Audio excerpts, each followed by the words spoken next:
one. Good morning and welcome to the Opportunistic Trader for Tuesday, month end for the month of July.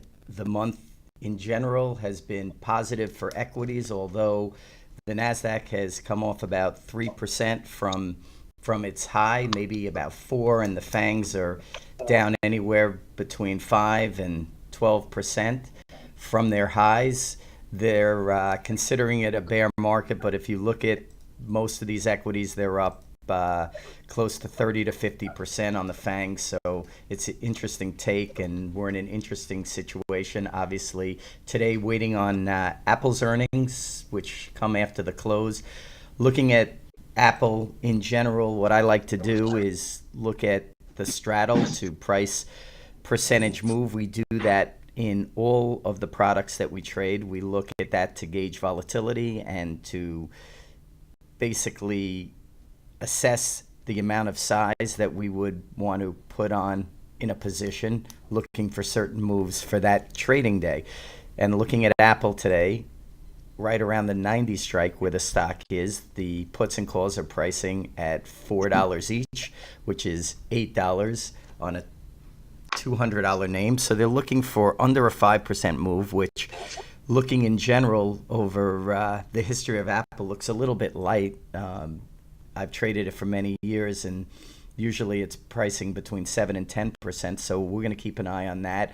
There are some positions that we may take in Apple around these options, maybe buying the 90 calls and selling the 97 and a half calls. We can do that for, we'd probably have to pay about 50 to 70 cents for a trade like that, but it really protects us on the upside to 206, 207, and we could utilize stock on the way up to hedge that as well, and that would put Apple at the first $1 trillion market cap, which is pretty amazing considering when I started in the business, the Dow was at 900, and seeing all of what's gone on is pretty amazing. So that would be our take on Apple. And looking overnight in general, we were waiting on the Bank of Japan overnight. They really stayed easy, didn't really make too many comments outside the box. The Nikkei ended almost exactly flat on the night, both sides of unchanged multiple times. So that's sort of out of the way. And looking at the European markets, the FTSE is up about 70 basis points. The DAX is kind of flat, down about 10, and the CAC is up small. Moving over to U.S. equities, last night they traded around unchanged, caught a bid out of Europe at about 2, 3 in the morning, made the highs, came back in, and then took the highs out early at about 7:30. Right now the market is up about 5 handles, so it's kind of quiet. I think we're going to wait around for Apple's earnings today. The bonds are firm. They look like they were going to break lower, but that 3% level on the 10-year is still holding in, so we'll see if it breaks that. And that's what I'm looking at on my end here. I'm going to pass it off to Vince for some more market insight. Hey, Larry, thank you very much. Good morning, everyone. Just to put in context your comments about overnight, which were basically stealing what I had to say. Just kidding. But put them in the context of commodities. When you look at the data overall last night before moving to the U.S., the Chinese data was soft, and the Bank of Japan reiterated, jawboning I think is the word, that they're going to do everything they can to support bonds. Markets overnight, focusing just quickly on stocks and then bonds. Bonds rallied as a result. We're not talking about the U.S. yet, and equities were firmer as a result. You would think that would be constructive for commodities, and commodities were stable overnight and choppy, but they did not rally. That just underlines, speaking specifically about industrial metals and gold, the focus on the sincerity or lack thereof when China says they're going to continue deleveraging. That's a problem. If they continue deleveraging, they're going to be defaulting. Not my opinion, others' opinions, and I happen to agree with it.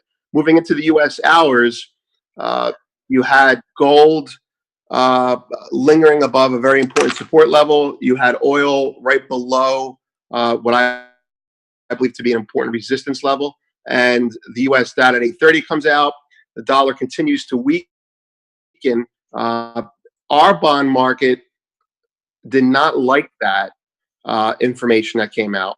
And gold, speaking about commodities, gold rallied $5 on the info, but has since turned negative on the day. So you had a quick short covering rally there. It looks like the trend is going to continue based on the knee-jerk reactions thus far. Before I get into specific levels, it does appear, to Larry's point, that the technology stocks, when you look at a company like Apple, that's probably one to look at, especially after the other fangs have had some moves like Twitter and Facebook for obvious reasons.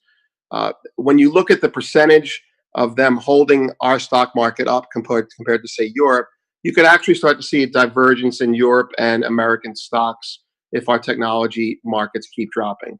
Back to commodities to wrap it up. Actionable items, not on EchoBay's own vector system, but reliable support and resistance. Basis December in gold below 1229. You're going to have some problems, probably a run of $7 to $14, perhaps making new lows. Any rejection back up above 1229, you'll get a rally to 33, and then above that 39. It feels range bound.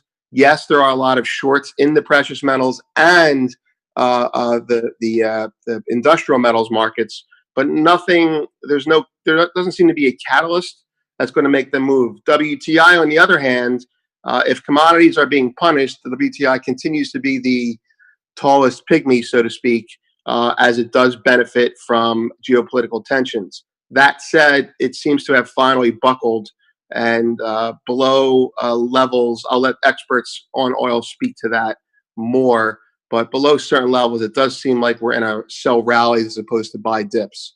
The bond market in the U.S.